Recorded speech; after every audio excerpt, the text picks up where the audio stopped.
250 গ্রাম সিমের দাম নাকি 40 টাকা। চিন্তা করছেন অসাধু ব্যবসায়ীরা কতটা সিন্ডিকেট করতেছে। আসসালামু আলাইকুম দেশ এবং প্রবাসী ভাই বোন, সবাই কেমন আছেন? আশা করছি ভালো আছেন।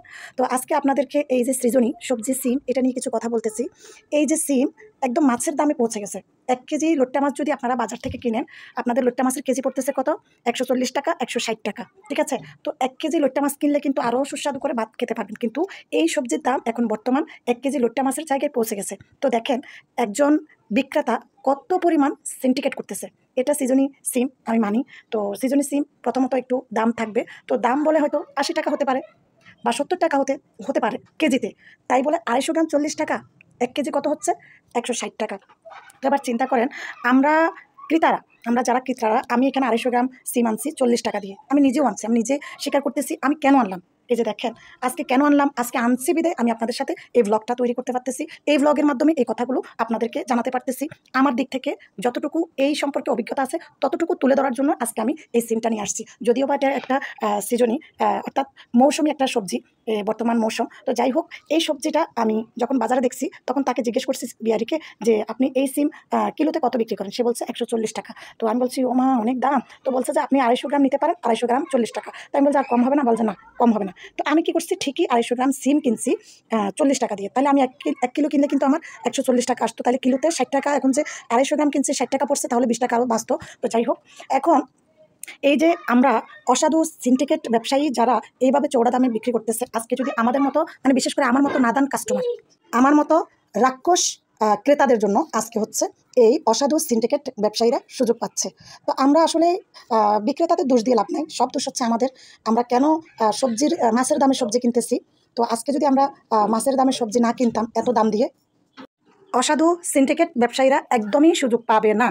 হ্যাঁ, তো এখন এটা কিন্তু একা একা লড়াই করা, একা একা প্রতিবাদ করা সম্ভব না। সবাই মিলে মিশে এই প্রতিবাদ করতে হবে, সবাই দলবদ্ধ হয়ে এই প্রতিবাদ করতে হবে। আমরা যদি এই এত দামে যদি এগুলো না কিনি, তাহলে কিন্তু সিন্ডিকেট ব্যবসায়ীরা একদমই সুযোগ পাবে না যে তারা চোরা দাম বিক্রি করবে। আজকে আনবে, কালকে আনবে, এইভাবে তাদের জিনিস যখন পৌঁছে যাবে, কেউ যদি না কিনে, তাহলে তারা এত দাম দিয়ে ওই জিনিস আনবে না। পোষাইতে না পারলে এটা বাজারে আনবে না। কথা হচ্ছে সোজা কথা। যদি তারা বিক্রি করে পোষাইতে না পারে, তারা বাজারে আনবে না। তো যাই হোক, আমি এই শুটকি, মানে ছুরি শুটকি দিয়ে আজকের সিম এবং আলু মিক্স করে রান্না করতেছি। তো এখানে আমি হলুদ, মরিচ, আমার সবজির প্রয়োজন অনুযায়ী এখানে দিয়ে দিয়েছি। তো এগুলো তো কষাইতে হবে, আর যখনই কষাইতে হবে এই অবস্থায় কিন্তু আমি এই শুটকিগুলো দিয়ে দিয়েছি, এবং মরিচ কষাইতে কষাইতে আমার শুটকিও কিন্তু কষে যাবে। যখন কষে যাবে তখনই আমি এখানে সিমগুলো ঢেলে দিব। তো দেখো আমার কিন্তু শুটকি এবং মরিচ কষানো হয়ে গেছে। এই পর্যায়ে আমি সিম আলু ঢেলে দিয়েছি। এখন হচ্ছে আমি আমার পছন্দ অনুযায়ী এটাকে রান্না করে নিব। তো এখানে আমি কিছু কথা বলে দিচ্ছি। তো আমরা চাইলে, হ্যাঁ, আমরা চাইলে সবাই একতা হয়ে এই সিন্ডিকেট বন্ধ করতে পারি। আবার আমরা চাইলে আমরা নিজেও এটা করতে পারি। যেমন ধরেন, আমি আজকে এই যে নিজের কথা ভেবে কিন্তু নিজে খাওয়ার সুবিধার্থে এই সিম কিন্তু কিনে আনছি। হ্যাঁ, তো আমি যদি না কিনতাম, আমার মতো যদি সবাইও না কিনে, তাহলে আস্তে আস্তে সবই কি হয়ে যেত, সবই বন্ধ হইতো। সিন্ডিকেট ব্যবসায়ীরা, অসাধু সিন্ডিকেট ব্যবসায়ীরা সচেতন হইতো, অনেকটাই মানুষের কথা ভাবতো যে আমি আজকে যদি এত দাম দিয়ে জিনিসটা বিক্রি করি, তাহলে অসহায় মানুষরা খেতে পারবে না। আবার যারা এই অসাধু সিন্ডিকেট ব্যবসায়ী বিক্রি করতেছেন, হ্যাঁ, কে কার কাছে টাকা নেই সেটা তো আপনি বুঝবেন না। একমাত্র লোকের কাছে যারা হাত পাতে তারাই বলতে পারবে, আপনার কাছ থেকে চাইতে পারবে। কিন্তু কিছু মধ্যবিত্ত মানুষ, যেমন ধরেন আমি গরিব মানুষ, আমি কি আপনাকে বলতে পারবো ভাই আমার কাছে টাকা নেই? কেন বলতে পারবো না? লোক লজ্জায়, চক্ষু লজ্জায়।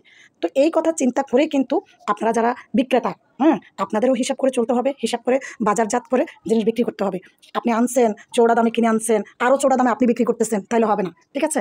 তো যাই হোক, অনেক কথাই বলে ফেলেছি। যদি ভুল ত্রুটি বলে থাকি মাফ করে দিবেন। আর এই ভিডিওতে যদি আপনাদের মতামত থাকে, আমার ভিডিওর সাথে যদি আপনাদের মতামত ঠিক থাকে, তাহলে কমেন্ট করে জানাবেন। ভিডিও বেশি বেশি শেয়ার করবেন। আজ এই পর্যন্ত, আল্লাহ হাফেজ।